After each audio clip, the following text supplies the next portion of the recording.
आज आपण बघणार आहे expression for torque in terms of moment of inertia. तर यामध्ये सुरुवातीला आपण बघणार आहे तर टॉर्क म्हणजे काय.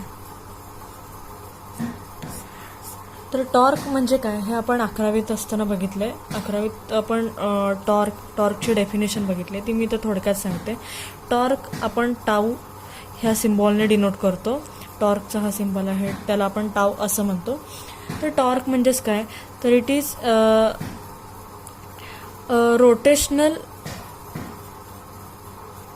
Rotational torque is nothing but the rotational analogue of a force. त्याला आपण काय म्हणतो तर टॉर्क असं म्हणतो. म्हणजे एखाद्या ऑब्जेक्टला तुम्ही फोर्स अप्लाय केल्यानंतर त्या ऑब्जेक्टचं जे रोटेशन होतं त्याच्या फिक्स्ड ॲक्सिस भोवती त्याला आपण काय म्हणतो तर टॉर्क असं म्हणतो. सपोज एक एक्झाम्पल बघूया आपण. Suppose this is a nut. हा एक नट आहे जो कोणत्याही ऑब्जेक्टला फिक्स करण्यासाठी आपण यूज करतो. सपोज एक सायकलचं चाक असेल, सायकलचं चाक आपण एका नटनं सेंटरला फिक्स केलेलं असतं. म्हणजेच नटला आपण काय कन्सिडर करणार आहे तर नट हे काय आहे तर ती फिक्स्ड ॲक्सिस आहे. आता आपल्याला तो नट खोलायचा आहे, तर नट खोलण्यासाठी आपण कशाचा यूज करतो तर एका बोल्टचा यूज करतो. दिस इज अ बोल्ट. हा नट आहे आणि हा एक बोल्ट आहे. मग हा नट आपल्याला रोटेट करण्यासाठी आपण फिरवण्यासाठी आपण कशाचा फिरवून आपण काय करतो तर तो नट खोलण्याचा प्रयत्न करतो. आपण एका बोल्टचा यूज करतो. तर हा बोल्ट रोटेट व्हायला कधी सुरुवात होईल जेव्हा आपण त्याला फोर्स अप्लाय करू, त्या बोल्टवरती फोर्स अप्लाय करू तेव्हा. टॉर्कचा फॉर्म्युला आपल्या सगळ्यांच्या लक्षात आहे काय, तर torque is equal to r into F. R म्हणजेच काय तर it is the distance from the axis to, म्हणजे जिथं आपण फोर्स अप्लाय केला त्या फोर्सपर्यंत त्या ॲक्सिस पासूनचं डिस्टन्स म्हणजेच काय आहे तर r. F is the force. तर आता जेव्हा तुम्ही फोर्स इन्क्रीज कराल, जेव्हा आर इन्क्रीज कराल तेव्हा फोर्स काय होणार आहे, force decreases. When r decreases force increases. तर हे कसं होतं तर आपण कधीही जेव्हा तुम्ही इथून फोर्स अप्लाय कराल ह्या ॲक्सिसच्या जवळून तुम्ही जर फोर्स अप्लाय केला तर आपल्याला काय करावा लागतो, कारण ॲक्सिसपासून ते ह्या फोर्सपर्यंत आपण जे इथून फोर्स अप्लाय करणार आहे ना इथंपर्यंत हे जे डिस्टन्स आहे आर ते काय आहे खूप कमी आहे. म्हणजेच काय, जेव्हा तुमचा फोर्स कमी असतो, डिक्रीज म्हणजे कमी असतो, तेव्हा आपल्याला फोर्स काय करावा लागतो जास्त लावावा लागतो.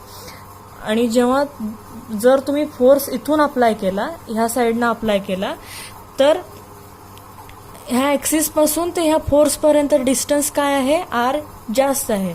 म्हणजे आर जेव्हा जास्त असतो फोर्स आपल्याला कमी अप्लाय करायला लागतो. म्हणजे जर तुम्ही इथं पकडून हा बोल्ट फिरवायचा प्रयत्न केलात तर तुम्हाला काय होईल, कमी फोर्स अप्लाय करावा लागेल. तुम्ही म्हणजे त्या आपल्याला फोर्स जर कमी लावायचा असेल तर आपण काय करतो, आरची व्हॅल्यू इन्क्रीज करतो. आरची व्हॅल्यू इन्क्रीज केल्यामुळे काय होतं तर फोर्स आपल्याला कमी लावावा लागतो. जर तुम्ही ह्या बोल्टच्या एकदम जवळ हात पकडून तुम्ही हा बोल्ट फिरवायला लागला तर काय होणार आहे, तुम्हाला जास्त फोर्स लावावा लागणार आहे. त्यामुळं आणि ह्या दोघांचं मल्टिप्लिकेशन आर इंटू एफचं मल्टिप्लिकेशन म्हणजेच काय आहे तर टॉर्क. म्हणजे आर जर तुम्ही आर जास्त वापरला त्यामुळे आपल्याला फोर्स काय करावा लागणार आहे, कमी वापरावं लागणार आहे. आणि फोर्स वापरल्यामुळे हे काय होईल, ह्या ॲक्सिस भोवती, ह्या नट ॲक्सिस भोवती हे काय होईल, रोटेट होईल. म्हणजे हे गोल फिरेल असं. कधी, जेव्हा तुम्ही फोर्स अप्लाय कराल तेव्हा. म्हणजे हा जो फोर्स आहे, आता हा फोर्स आपल्याला ह्याला इथून ह्या डायरेक्शनमधून तुम्ही फोर्स अप्लाय केला तर काय होईल, तरच काय होईल ते रोटेट होईल. आता हे झालं त्याचं, हा झाला त्याचा रिझल्टंट फोर्स. मग ह्या फोर्सचे 2 कॉम्पोनंट्स पडतात. आता इथून तुम्ही फोर्स अप्लाय केलाय, ह्या फोर्सचे 2 कॉम्पोनंट पडतात. एक आहे व्हर्टिकल कॉम्पोनंट आणि एक हॉरिझॉन्टल कॉम्पोनंट ऑफ फोर्स. इथं मी ड्रॉ करते ते.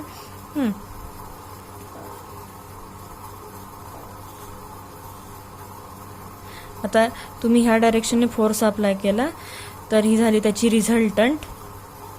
एक आहे व्हर्टिकल कॉम्पोनंट आणि हा आहे हॉरिझॉन्टल कॉम्पोनंट ऑफ फोर्स. आता जो हॉरिझॉन्टल कॉम्पोनंट ऑफ फोर्स असतो तो कायम काय असतो, एफ कॉस थीटा, आणि जो व्हर्टिकल कॉम्पोनंट ऑफ फोर्स आहे तो एफ साइन थीटा. पण आपल्याला माहिती आहे ऑब्जेक्ट केव्हा रोटेट होते, जेव्हा तुम्ही परपेंडिक्युलर फोर्स अप्लाय करता तेव्हा. जेव्हा परपेंडिक्युलर फोर्स, आता ह्याच्यामध्ये परपेंडिक्युलर फोर्स कोणता आहे, आरला, तुमच्या ज्या आरला परपेंडिक्युलर फोर्स कोणता आहे, एफ साइन थीटा. म्हणजेच एफ साइन थीटा हा फोर्स यूज केल्यानंतरच काय होईल, तुमची ऑब्जेक्ट रोटेट होईल. आणि एफ कॉस थीटाने का रोटेट होणार नाही, हा फोर्सची डायरेक्शन कुठे आहे, ह्या साईडला आहे. म्हणजे तुम्ही ह्या साईडला फोर्स अप्लाय केल्यानंतर ते रोटेट होणार नाही. पण तुम्ही जर ह्या अपवर्ड डायरेक्शनला अप्लाय केला, जर तुम्ही ते अपवर्ड डायरेक्शनला अप्लाय केलं तर ते काय होईल, मग तरच रोटेट होईल. म्हणून आपण एफ साइन थीटा म्हणजे torque is equal to r into F sine theta, हा एक फॉर्म्युला ह्याचा तयार झाला. तर हे झालं टॉर्क. आता आपण आपल्या मेन पॉइंटकडे येणार आहोत, काय तर expression for torque in terms of moment of inertia. Torque आपल्याला समजलाय, तर आपल्याला expression for torque in moment of inertia find करायचं आहे. सपोज ही एक रिजिड ऑब्जेक्ट आहे आणि ही त्याची, किंवा इथं आता ही त्याची इथून फिक्स्ड ॲक्सिस गेलेली आहे, ही त्याची ॲक्सिस आहे जी की त्या ऑब्जेक्टला काय आहे, परपेंडिक्युलर आहे. आणि ह्या फिक्स्ड पॉइंटमधून ती काय झाली आहे, पास झाली आहे. आणि ही अँग्युलर ॲक्सेलरेशन आहे त्याचं alpha. Alpha is angular acceleration, म्हणजे ह्या ॲक्सेलरेशन ही काय होते, सर्क्युलर रोटेट होते ह्या ॲक्सिस भोवती. आता ही जी ऑब्जेक्ट आहे, कोणतीही ऑब्जेक्ट कशापासून बनलेली असते, मेनी पार्टिकल्स पासून, अशा खूप साऱ्या पार्टिकल्स पासून काय बनलेली असते, ही एक ऑब्जेक्ट बनलेली असते. आता ह्यातले आपण काही पॉइंट कन्सिडर करूया. इथे एक पॉइंट आहे किंवा पार्टिकल आहे, ह्या पार्टिकलचं मास आहे m1. इथे एक पार्टिकल आपण कन्सिडर केला, त्या पार्टिकलचं मास आहे m2. इथे एक पार्टिकल, असे आणखी खूप सारे पॉइंटने मिळून आपल्याला काय बनते, ही एक ऑब्जेक्ट बनते. आणि ह्या पार्टिकलचं मास आहे मास mn.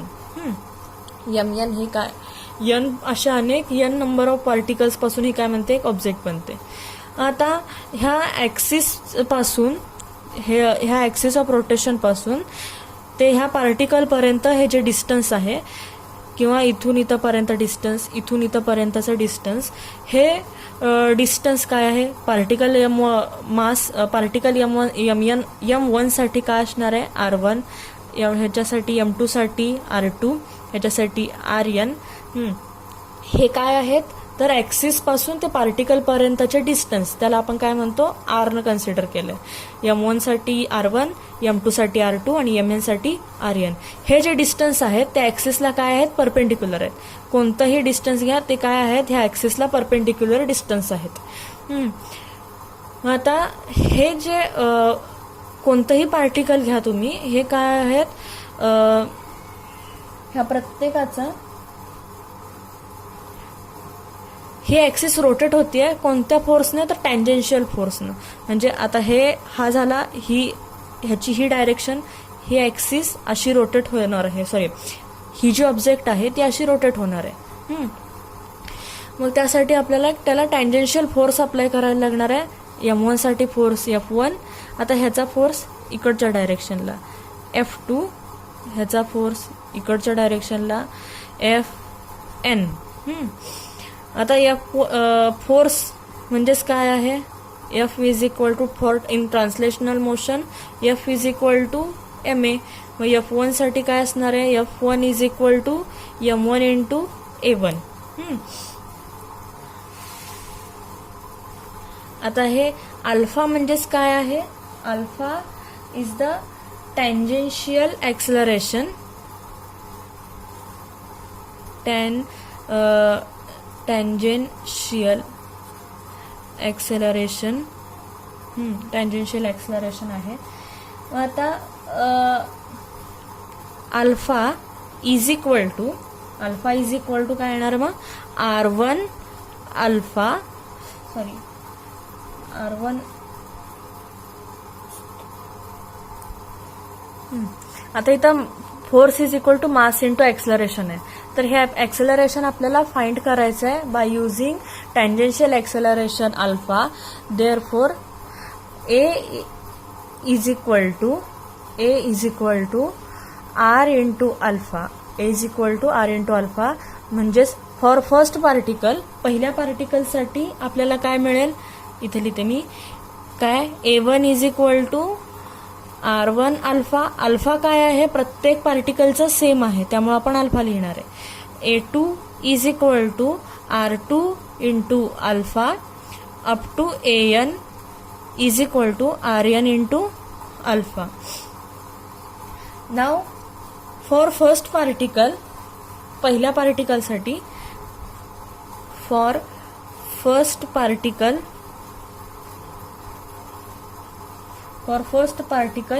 force F1 is equal to M1 into A1 is equal to आता A1 ची व्हॅल्यू इथली पुट करायची काय A1 is equal to R1 alpha ती ह्या A1 मध्ये पुट करा काय M1 into R1 अल्फा.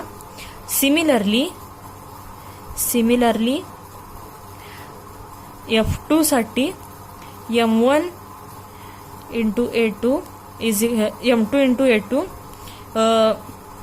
काय येणार आहे M2 R2 alpha for FN MN AN is equal to MN RN alpha.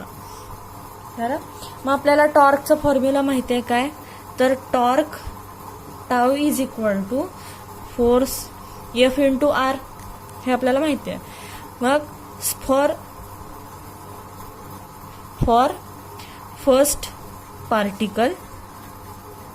First particle tau one is equal to F1 R1 is equal to आता हे F1 ची value काय आहे M1 R1 अल्फा ती इथं पुट करा M1 R1 अल्फा आणि हे R1 आहे तसा म्हणजेच काय झालं हे M1 R1 square R1 into R1 square into alpha. Similarly for torque for second particle T2 is equal to F2 into R2 मग हे इथं काय येणार M2 R2 square alpha up to tau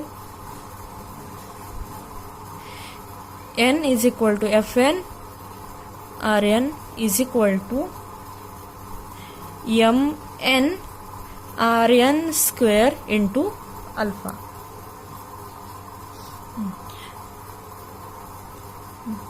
Now we can calculate for magnitude of torque is given by total torque आपल्याला find करायचं आहे. त्यासाठी torque is equal to सगळ्या टॉर्कची ऍडिशन करून घेऊया tau one plus tau two plus up to tau N is equal to torque 1 काय होता तर M1 R1 square into alpha plus M2 R2 square into alpha plus up to MN RN square into alpha. तर ह्याच्यामध्ये common काय निघतोय तर alpha हा common निघतोय त्यामुळं M1 R1 square plus M2 R2 square plus MN RN square ब्रॅकेटच्या बाहेर काय येणार आहे अल्फा इज इक्वल टू आता हे M1 R1 square plus M2 R2 square plus up to MN RN square हे टर्म म्हणजेच काय आहे तर मोमेंट ऑफ इनर्शिया. त्यामुळे आपण ह्याला काय लिहिणार आहे पूर्ण ब्रॅकेटसाठी आपल्याला आय लिहायचं आहे I into alpha wear I म्हणजेच काय आहे तर moment of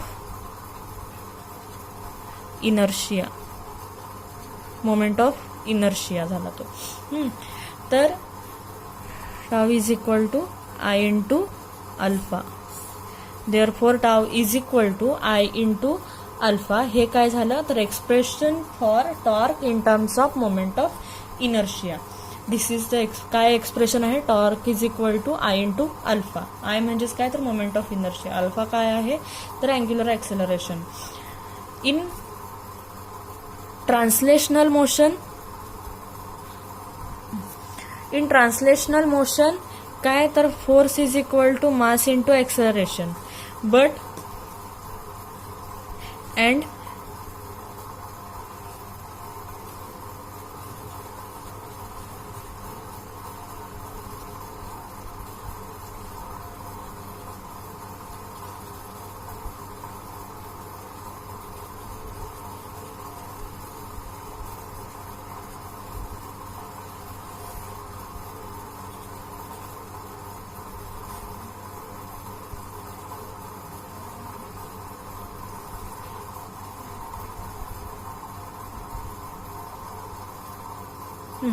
in rotational motion mass is replaced by I, therefore torque is equal to I into alpha.